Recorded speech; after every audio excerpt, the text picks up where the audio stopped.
As training it. Oh, I'm talking too much. That's the bell. I'm bringing it on myself. Coming up next on Rugby Wrap-Up, Major League Talk with Ben Foden and Fawsitt. Rugby Wrap-Up brought to you in part by Irish Rugby Tours, the Rugby Tours people. A balanced palate, nutrition for peak performance.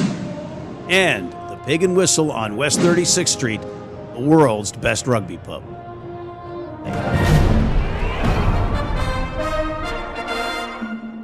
Hey everybody, Matt McCarthy and Steve Lewis, the two-time USA Rugby Coach of the Year at the Fantasy Sports Network here in Midtown Manhattan talking rugby. And Stephen, we have a full house today. Indeed we do. Yeah, we have Mr. Ben Foden, Mr. Dylan Fawsitt joining us of the Rugby United New York RUNY. Very exciting to have you guys. Thanks for having us, superstar. MOM this week. You're player of the week as well, weren't you? Best player of the whole league. That's a whole nother story, that, man. That's an off-the-camera story. Yeah. It must have been struggling for breaks this week. Yeah. Just keep scoring them tries, brother. Or, you know what? Not only just scoring tries, but I'm watching the match. Steve and I were out of town. We were doing the Freejacks match, but watching the match, and I'm noticing it. I think it was the 3:11 mark. There's a pass back to team's in trouble. You don't find touch. Oh. Later, about the 76th minute, a certain forward who's got 5 tries on the season is in his own end and on the run. It's a 40-meter kick into where nobody is, and it rolls into touch. It's not his first rodeo. Does that sound familiar? Every dog has his day, Matt. Every dog has his day. I see his eyes light up when he goes to number 8 and they say we're going to do an 8, 9, 15. He just wants to drill it to the corner. That's great. No, that was well done. And I wanted to ask you, the wind. It's an open-ended baseball stadium on the ocean. How and it's only your second game there. Yeah, our first game, though, we were like, we'll play into the wind. Right. And we did real well. We came in 1 point up and we're thinking, that's a good 2-score wind. Popped down in the second half, completely died. No wind at all, so obviously had to abandon that. And you've been doing well with the wind. Yeah, no. Well, we've done well with the wind and against it. You know, it's all about tactics. And I think that's one thing that we've done quite well is manage the clock. We talked about it over there in that first half, saying let's just take the pace out of the game so we could then add the pace in the second half when the wind was at our backs, which didn't actually happen. Right. But, the most important thing was winning that first game. So, Absolutely. That was your MMO in that one, weren't you, as well? Yeah, I know, but listen, all the games are away for us at this stage. MCU was new. It was new for everyone, so it was like another away game. So we've been great. We've been overcoming these obstacles and adapting. So it's been fun. But it's definitely testing. It's nice not to travel 6 hours on a plane. No, it's only 2.5 hours to Coney Island. From the Upper West. Yeah. At least you're in the Uber or stay away from the subway. See that enough. I'll tell you what, though, if you put your head down and take the subway, you don't have to deal with any of the traffic. You know it's going to be an hour and 15 minutes on the subway. Oh yeah, Superstar doesn't do the subway. I did the subway. Did the subway? I'm on the subway, yeah. Well, you ended up in Queens. Yeah. First one, yeah. He was looking for Coney Island. He found Queens. Yeah. I'm still getting used to it, but I still take the wrong. Yeah, which direction is? Yeah, that's always a little tricky. But you're 6-1. Yep. Right. You've had 2 games at home, and as you said, you guys aren't even familiar with your home yet. But that's a pretty good start, and it's got to be a little bit of bonding on these road trips, right? No, absolutely. We've definitely become a tight-knit group. We're a great bunch of lads. We're very lucky to have the lads that we have, And again, like I've said, we've adapted and overcome. It has made us closer, but it's never going to be that easy. Everybody's in the same boat. It's a different hotel, different airport, different seat every time. So you're just getting together and doing your best to get the results. And luckily, we're getting them at the moment. Dylan, you've had a long and storied career in American rugby, actually, obviously from Ireland, if anyone couldn't tell that. Why don't you talk us through that, how you got here, how you got to America, then how you got to New York, and where you are now, just a little bit on that voyage. I was approached with the possibility of getting my master's at Life University. Colin Carriaga was over working with me. Obviously, I'm very good friends with Alan McGinty. We were in school together, played Schools Cup together. And his father said the opportunity is there because they like to send people over to Blackrock College to work in the boarding school to learn how we coach over there and to be able to bring it back and get back to American rugby. So there was an opportunity for me to get it, and I was thinking about, okay, like I'm not gonna have rugby forever, so give myself the opportunity to have something to fall back on in case anything happens. You got a master's? So I have a master's, yeah. In what? Not just a pretty face. Yeah, they just give them away. Surely.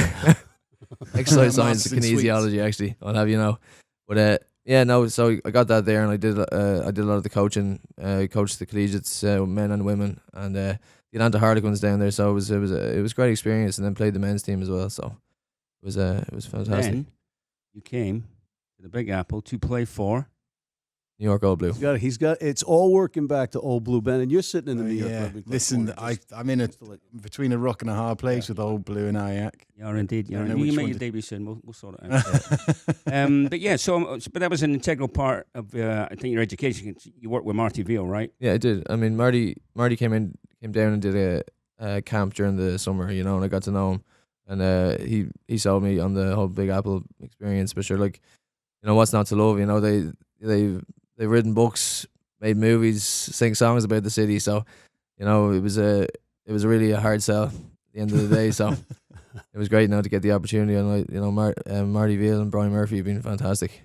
But the path also includes both iterations of professional rugby in the United States. Yeah, Pro so Rugby USA, which he was the director of rugby of, and with the Ohio Aviators, right? yeah, absolutely, yeah. And then you join RUNY for the exhibition season, but then you're released to go play for Glendale in the regular season, and then you come back to RUNY. Yeah.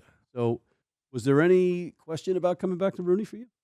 And there was, you know, there definitely was. I mean, I had an amazing experience at Glendale Raptors. You know, I made some fantastic mates, and to be honest, their facilities, everything there about Glendale is fantastic. Like, you're just walking across the road and you're at training.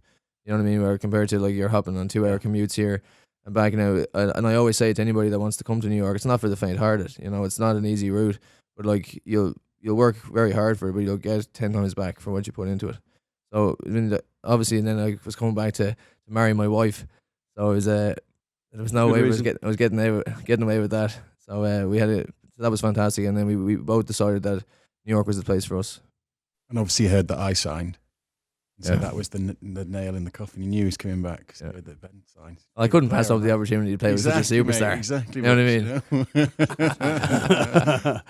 All right, so you 34 caps with England. Yep, 34, yeah. Was your favorite moment scoring the try against France? Was that your first try with England? What was your favorite moment? Yeah, I think we lost that game. We lost that game, though, so it wasn't a great, but it was like a change of the guard. Who remembers that? Yeah, and literally it was all a big, whether they should give the young bucks a go. So me and Ashy were the starting wing and fullback, and we've been playing well for Northampton, and then they decided to make some changes because I think the competition had already gone. We'd lost a few games or drawn a game against Scotland or something, so they said they were going to throw the boys in the deep end and see how we flew, and we did quite well. And I scored within like 3 minutes of the game, so it was a good start. So Good over in England, what was your favorite moment playing rugby?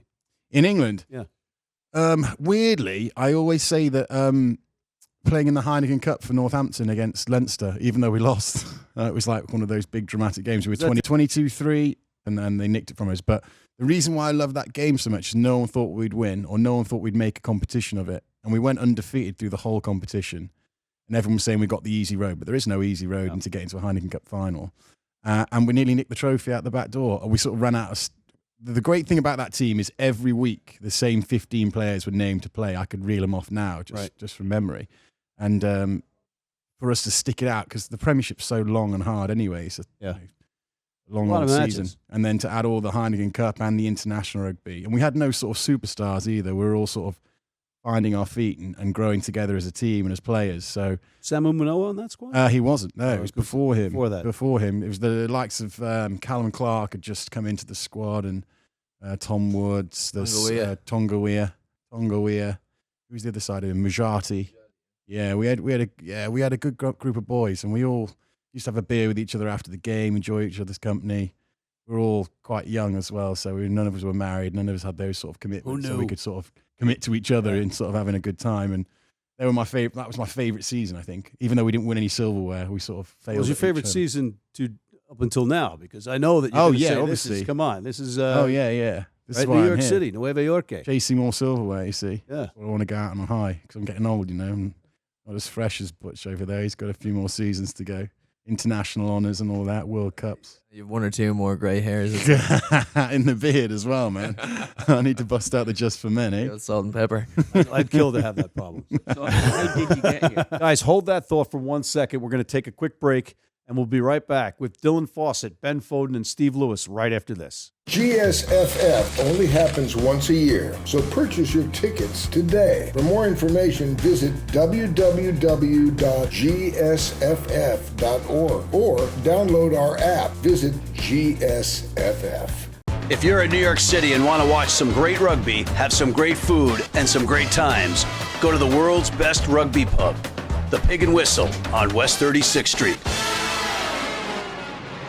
And we are back with Mr. Dylan Fawsitt, Mr. Ben Foden, Mr. Steve Lewis. How did you get here? How did you end up in So I was in the point in my career where I was trying to figure out what to do next, really, and there was opportunities to move clubs, but I didn't really want to play in the Premiership again because I'd had so much time and success with Northampton. I didn't want to sort of taint that by moving to another English club. So the options were to go abroad. So France was an option, but I don't really like France. So so I just thought I'd try something completely different and spoke to Alex Corbizero, who is a massive, fan of the rugby over here. We should be playing. Yeah. Well, when I signed, I know that Kennedy was really keen on trying to get him to play. But I think that he's sort of like gone into Kushti mode. He's sort of got it laid out. And, he has different gym plays. pictures up and everything. Well, else. yeah, but he's like in Miami at the weekend. He's in San Diego during the week. And so he's got a bit of a Kushti job Nice at the little moment. life So he's he's thinking, shall I trade it all in to get his head kicked in on a Sunday again? Right. Especially in the front row as well. It's not like it can be a prima donna like me at the back chilling out with his hands on his hips. So, Dylan, talking about the front row, your pack has been the difference. You're front and center in that, obviously, at hooker. But you guys have definitely a synergy going on. You guys are all picking it up. You're losing guys in the back line with injury, and you're the stabilizing force at fullback now. But it's you guys that are really setting the tone here. You guys train as hard as it looks you train? We do. I always say that our scrum sessions are definitely tougher than the games. We've got a good depth there, especially in the front row. So, I mean, Kees Lensing pushes us hard. He's a good taskmaster. It is competitive. The line-out sessions are competitive. It really, I think a few of us, there's a few guys there that have a point to prove. They really want to they've been knocked down a few times in the past, and they want to show everybody what they're really made of. So there's a few guys with a chip on their shoulder, and then adding to the tough conditions that we play on and we endure that, in this tough weather, I mean, Randall's Island at night? Yeah, that's always... Again, it's not for the faint-hearted, so... It's not Randall's Island, it's the M35 bus you got to worry about. That's beautiful. I love it. I actually don't get the bus. I get off at 96 and I walk across the bridge. Footbridge. Yeah, I'd rather walk the 40 minutes now than get the bus. Come take a ride with RUNY, come on.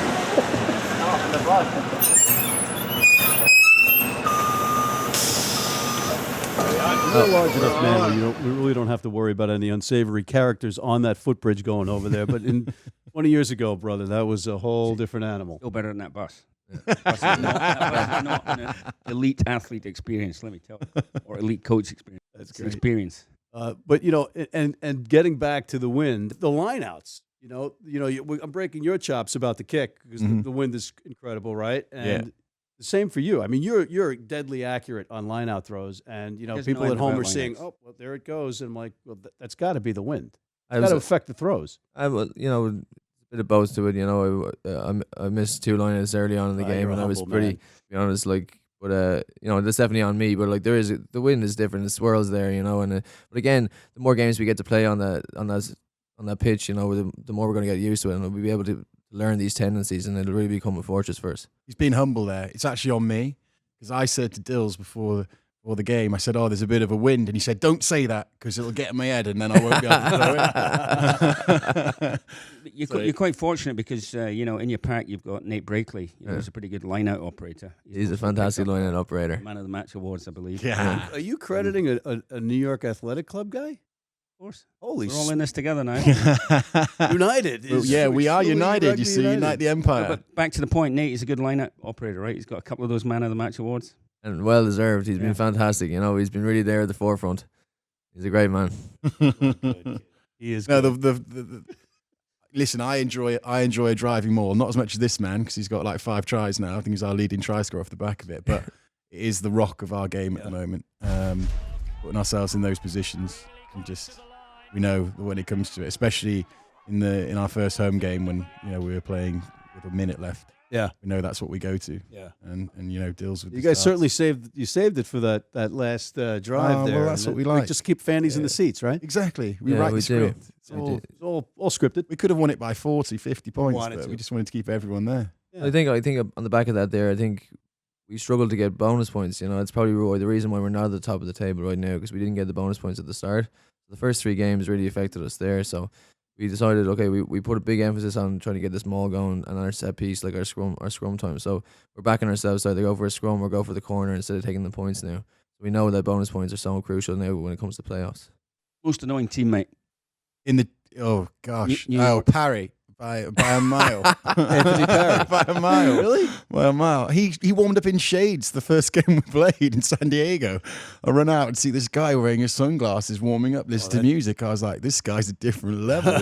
I thought, is no one going to say anything to this guy? And just left him to it. He did his own thing. Actually, he is different level. No comment. Most annoying teammate, same? Luke Hume. Yeah, but absolutely. No, Luke Hume. Yeah. Most difficult opponent this year? Hanco Germishuys. He's formidable. He's a fine player. His leg drive is amazing, and he'll make something happen. He's definitely got that quality X factor. So you met Hanco up front and center or the last couple of minutes of that game, charging a rhino at you. Yeah.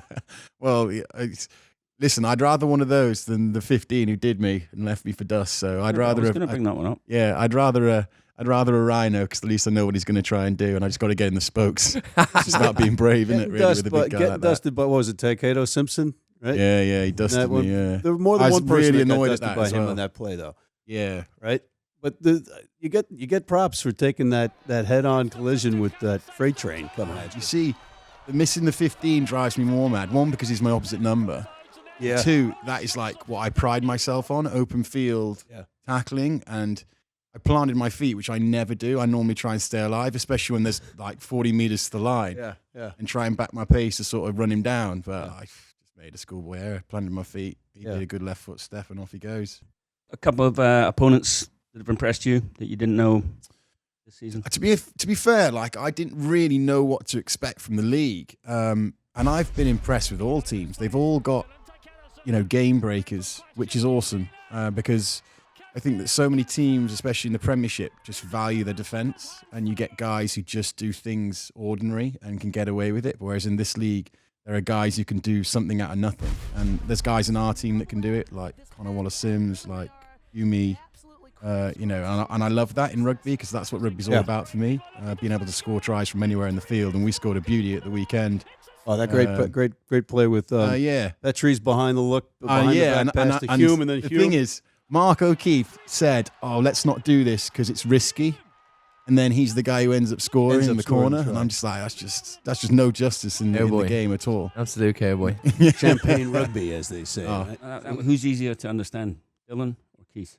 Kennedy. I've hung around with Irish people for a lot, so they've been a big part of my life. So the Irish boys are pretty lucky that I'm pretty fluent in the old. Well, no, but wait a minute. Doing bullshit here. Wait a minute. First of all, I'm looking at the team lineup in the beginning of the match, and they have the flags from the countries. And the only Irish guy in that pack is Rochford. Yeah. Right? Yeah. We get rid of him. Let's get rid of him. The pack, sorry. Yeah. But there are a few brogues in the pack, other than Rochford. Do you know how you know who's proper American?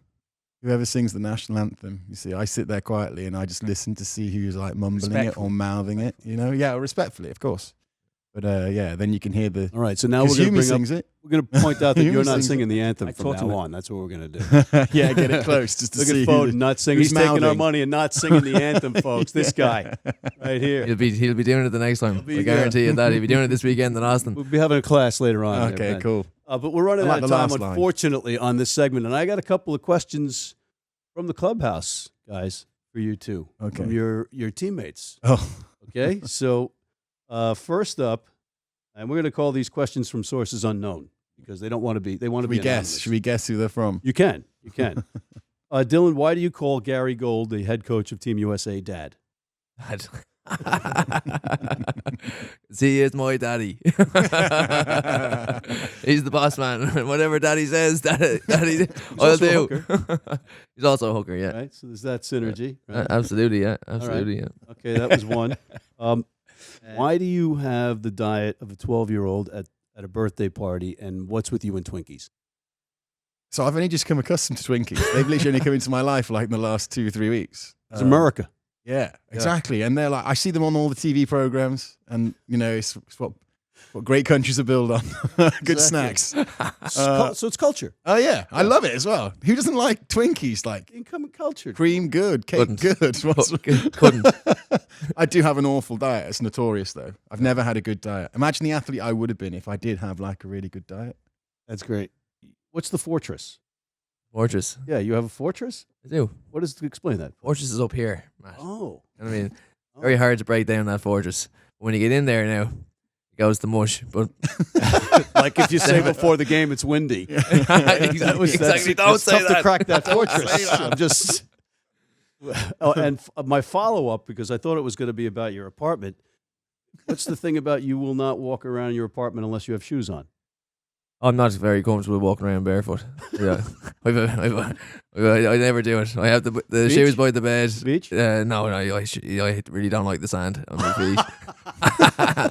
Yeah, I'm a bit odd, but no, I don't. I have my runners are beside the bed there waiting for me when I get out. Do you have like indoor shoes? I mean indoor shoes, yeah. Oh, sweet. Indoor. Well, they're indoor shoes. Okay, yeah, that makes sense. We're going to have RUNY indoor shoes, new merchandising, the next match. Nice. Yeah, okay, that'll be. Is that going to work in Japan? Make the World Cup squad, which you will. I'll adapt then, because Dad'll say so, and I'll adapt. Because Dad'll say so. Impossible. Not impossible. Daddy says take your shoes off. When you're in a shrine, you got to take your shoes off. Absolutely. Did Mike Petri raise his hand to be noticed for Team USA in a fourth World Cup? Because Sean Davies is the starting scrum half for Glendale. Petri had a great game. 70 minutes. He's doing fantastic. Petri's doing really well. Out of the He's been equation, great. am I out of my mind? You reckon? I don't know. Who do you think will be in the final? We'll be in the final. Okay, let's without Yeah, you got to will take be you in the guys out of final. the equation, but the other teams that'll be in the playoffs and in the final.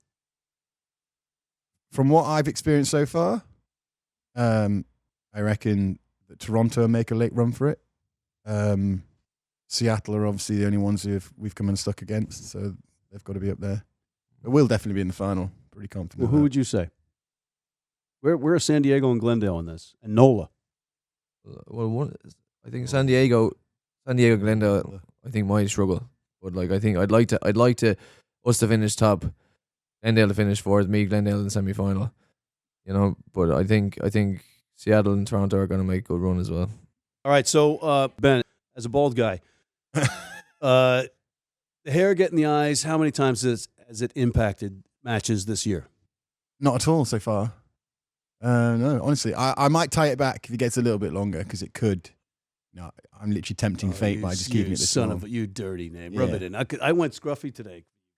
Scruffy. But I can't do anything. I'm real else. scruffy at the moment. And this is a segue into our bald guy's hero of the week with Michael Baska of New Orleans, who scored that dramatic try, number 22. Did you see his haircut? Yes. It's beautiful. The long mullet with the shaved head on the sides. Oh, nice. Oh, it's beautiful. Oh, he's gone back in time. Yeah. Oh, yeah. yeah. The NOLA guys, you got to give them, if they don't win the championship, they've won the championship in haircuts and hairstyles and facial Well, hair. we've heard about this because their dick of the week, they have to dye their hair. They're what? Dick of the week? Dick of the day? Dick of the week? Dick of the game? Yep, you're right. Okay. Whatever it is. Right. There's a famous New Orleans jazz singer named Dick who had funny hair, and that's what right? exactly. Steve, you Seattle are doing the same thing, aren't Are they? they? They're dyeing their hair as well. NOLA culture. Yeah. All right, but on that note, He said NOLA. Yeah. NOLA, yeah.